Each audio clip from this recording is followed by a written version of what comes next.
और अब सीधा ले चलते हैं आपको एक प्रमुख कार्यक्रम, जहां मुख्यमंत्री नायब सिंह सैनी पंचकुला में हरियाणा राज्य पर्यावरण कार्यक्रम में मुख्य अतिथि के रूप में शामिल हुए और संबोधित कर रहे हैं। लाइफ भी एक तय किया है कि इस लाइफ के बाद उसको खंडन किया जाएगा, समाप्त किया जाएगा। उसके लिए भी अलग हमने सेंटर्स हरियाणा में भी वो खुल रहे हैं। मित्रों, वायु प्रदूषण भी हमारे लिए सबसे बड़ी ये चुनौती में से एक है। हम सब जानते हैं, हमारा किसान है, किसान खेत में पेस्टिसाइड डालता है। एक तो पेस्टिसाइड हमारे अनाज के अंदर आ जाता है, दूसरा वायु को भी पोल्यूशन करता है। दोनों तरफ वो हमारे शरीर के ऊपर इफेक्ट डालता है। और हमने हरित क्रांति की बात कही, परंतु हम बढ़ कहीं और गए। आदरणीय प्रधानमंत्री जी ने अलग से इसके ऊपर भी बजट रखा है। हम सब जानते हैं प्राकृतिक खेती, कि आप प्राकृतिक खेती करिए ताकि हमारा जो पेस्टिसाइड अनाज के अंदर जाता है उसका इंपैक्ट हमारे शरीर के ऊपर पड़ता है। हम देखते हैं हमारे हरियाणा के अंदर ही है, क्योंकि हमारी जब मैं बहुत छोटा था मैं देखता था अनाज मंडी के अंदर जब अनाज लेकर के जाते थे,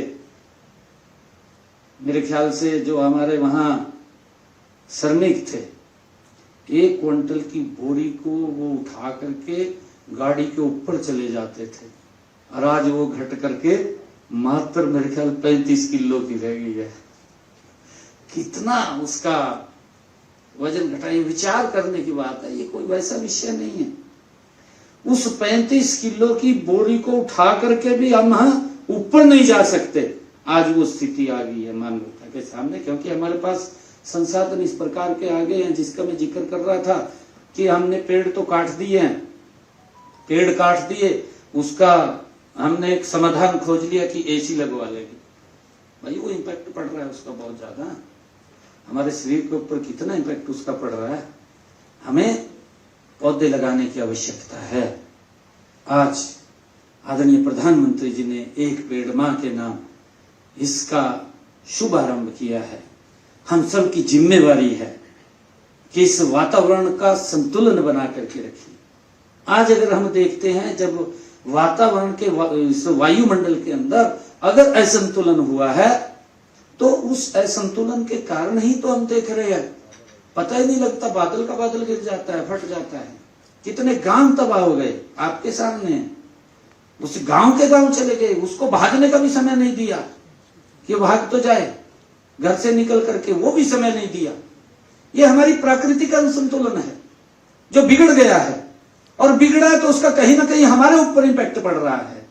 हमें उसको विचार करने की आवश्यकता है, हमें सोचने की आवश्यकता है कि हम उसको कैसे दोबारा उसका संतुलन बना करके रखें।